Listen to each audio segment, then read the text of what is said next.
Magandang araw mga mare, dito na naman ako mga mare, papasok na naman. Pero kung makikita nyo ay nandito ako sa bus kasi late nga ako mga mare nung ako ay pumasok sapagkat lagi nga akong puyat sa anak kong bunso mga mare. Kaya eto nga, nagko-commute ako mga mare. Pero actually hindi naman kalayuan mga mare dahil hanggang sa Satwa to Emirates Tower lang naman ang layo mga mare. Kasi doon naman ako susunduin ng aming company bus mga mare. Kaya okay lang din, carry lang. At least nakapagpahinga naman kahit 4 na oras lang mga mare ay ang tulog ko mga mare. Kasi talagang every time na natutulog si Solomon mga mare talagang 2 AM na ng umaga. At the same time may enjoyin din natin ang nandito tayo sa Dubai kasi buhay na din talaga sa Dubai ang pagko-commute mga mare dahil napakaganda mag-commute dito kasi ang public bus ay pagmamay-ari ng gobyerno mga mare kaya mga 3 to 2 dirham, 3 dirham, 5 dirham lang mga mare. At dito nga mga mare nakarating na ako dito sa Emirates Tower. Ito yung sinasabi nilang metro station mga mare at FYI lahat pala dyan mga mare ay naka-aircon. At dun nga ako sa unahan mag-iintay ng bus mga mare. At ang layo lang pala mga mare ng Satwa to Emirates Tower ay mga 15 minutes lang mga mare or 10 minutes lang mga mare. So kung aagahan mo ay talagang malapit lang naman talaga mga mare. Dahil every 20 to 30 minutes lang naman ang bus mga mare. At kung nakikita nyo nga yung building na yun mga mare, yan yung tinatawag nilang Museum of Dubai mga mare. Ay the most beautiful building in the world mga mare. Diba napakaganda at napaka-cool ng Dubai mga mare. Iba't ibang hugis ng kanilang mga building mga mare. Ang galing at ang talino ng gumawa niyan. Makikita mo rin talaga kahit sa mga kalsada sa kapaligiran mga mare na ang linis talaga ng Dubai mga mare at yun ang gustong gusto ko sa lahat mga mare. Aside from safe na siya, malinis pa siya mga mare at hindi polluted yung air mga mare. At andito na nga ako mga mare, antayin ko na lang talaga yung bus dito mga mare. At dahil nga sa summer na dito sa Dubai mga mare ay mainit na talaga ang panahon. Kaya napagdesisyonan ko naman mga mare ang pumasok muna dito sa loob ng metro. Dahil dito nga ay may aircon mga mare habang nag-aantay muna ng bus. Kung kaya nga napagdesisyonan ko nga munang magpalamig mga mare. Kasi alam nyo na kapag mainit syempre papawisin tayo at papasok pa nga lang tayo ay mabaho na tayo mga mare. Kung kaya kailangan talaga natin humanap ng malamig na pwesto mga mare kung saan natin ilulugar yung sarili natin habang nag-aantay ng bus para nga sa ganun mga mare ay hindi naman pawisan ng ating kilikili at hindi tayo mag-amoy asim mga mare. At dito nga mga mare ay nakasakay na ako sa aming bus mga mare. At dito nga ay talagang nasa biyahe na kami mga mare. Dito nga ay nagbi-video muna ako kasi hindi pa ako inaantok mga mare. At kung nakikita nyo dyan mga mare, punas ako ng punas sa aking mukha dyan kasi talaga medyo pinagpawisan ako doon sa labas kanina mga mare habang nag-aantay ng bus. At dito nga mga mare kung makikita nyo nasa trabaho na ako. That time mga mare nakakapag-video muna ako dahil wala pa akong kasama. Actually ay gumagawa dapat ako dyan ng content mga mare. Kaso hindi ko alam kung anong gagawin ko mga mare. Kaya kung ganyan na lang talaga. Puro take 2, take 1 yung ginagawa ko mga mare. At di pa nga dumadating yung mga manager ko. Kaya dahil naboboard ako mga mare, lumabas na lang muna ako para magpahangin. After how many minutes mga mare, ito na ang ganap sa loob ng trabaho ko mga mare. Ganito pala pinaprocess mga mare yung orders namin. Kung nakikita nyo yung screen dun mga mare, doon tinatanggap yung orders mga mare at sineselect. Tapos ganyan binabalutan namin ng mga bubble wrap mga mare. At yung nakikita nyo mga may 6 na number mga mare na plastic ay yun yung pinagsusuputan namin mga mare. Yun ang plastic bag namin mga mare ng mga orders namin. At ito nga pala ang aking mga trabaho mga mare, ang babait nila kahit mag-isa lang akong babae doon mga mare ay tinuturing nila ako na hindi iba sa kanila mga mare, hindi nila ako binabastos o anuman at doon ang bilib ako sa kanila mga mare. At yan nga, yung nakakap nga yan yung supervisor namin mga mare.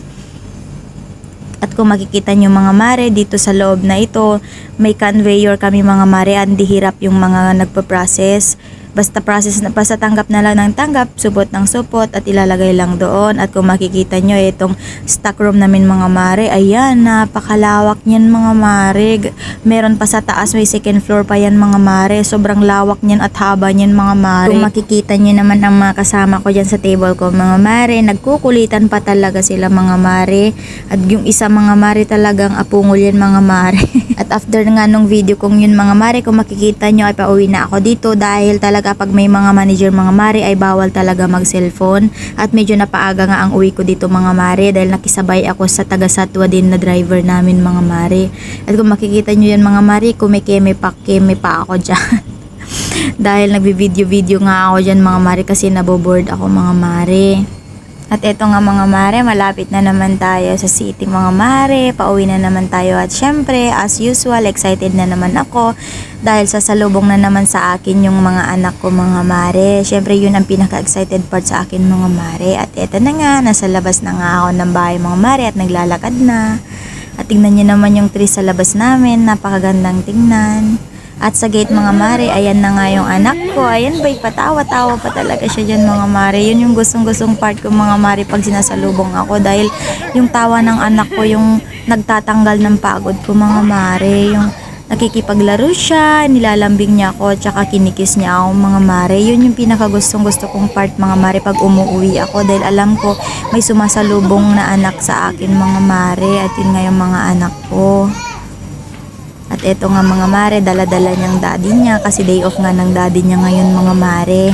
At siya ang nag-alaga sa kanila sa ngayon. Kaya yan. At sila nga nagsama-sama ngayong araw mga mare. Yung mga anak kong yan, napaka-bubbly niya, napaka-sweet, napakalambing talaga niyan mga mare.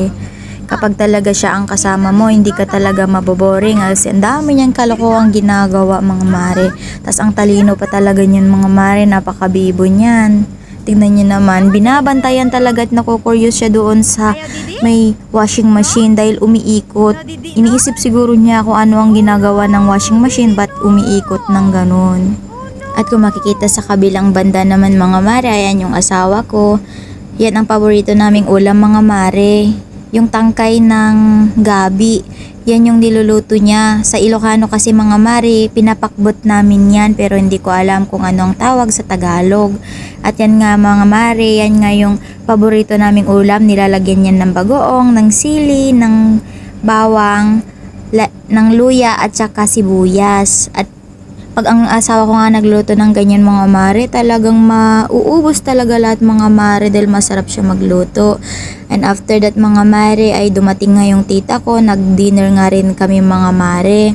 Nag-ihaw-ihaw nga kami ng chicken, ng talong at ng iba pa mga mare, habang ang nanay ko naman at ang hipag ko ay nagsasampay na. At yung iba naman ay kumakain ng mga mare, depende sa pangangailangan siguro ng tiyan. At saka dito sa Dubai mga mare, ang kagandahan dito mga mare ay mura ang mga bilihin gaya ng mga talong, ng karne, ng soft drinks. Basta ang gulay mga mare ay mura lang dito. Kapag may 20 to 30 ka na ay marami na yun mabibili mga mare. Kaya nga mga mare ay nag-dinner nga kami ng sabay-sabay ngayon dahil nagkataon na kompleto ulit kami mga mare. At ayan nga mga mare, kung makikita nyo, kumakain na talaga kami dyan mga mare.